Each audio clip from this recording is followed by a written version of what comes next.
It was now 2 days before the feast of the Passover, and the unleavened bread, and the chief priests and the scribes sought how they might seize him by deception and kill him. For they said, "Not during the feast, because there might be a riot among the people."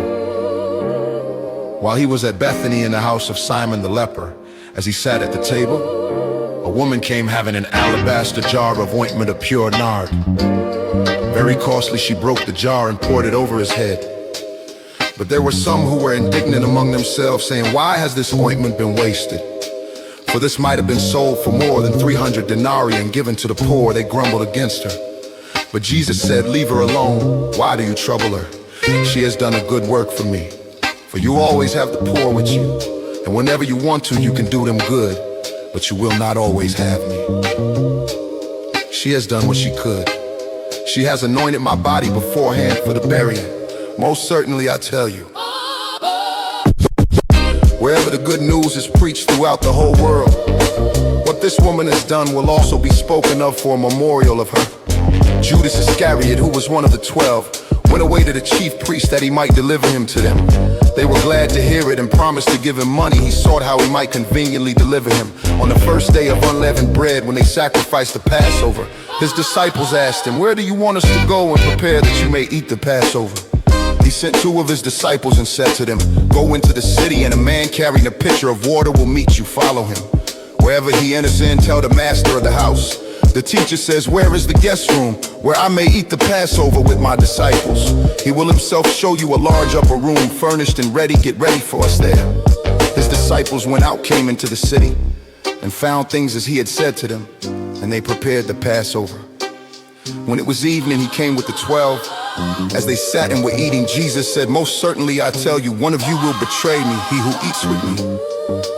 They began to be sorrowful and to ask him one by one, 'Surely not I?'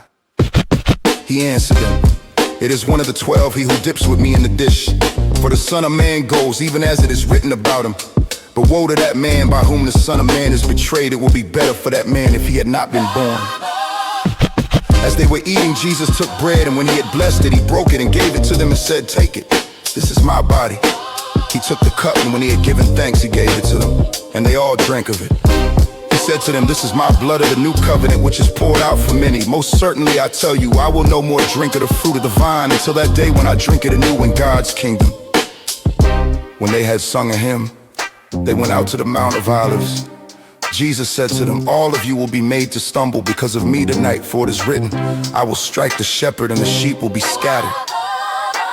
However, after I am raised up, I will go before you into Galilee.' But Peter said to him, 'Although all will be offended, yet I will not.'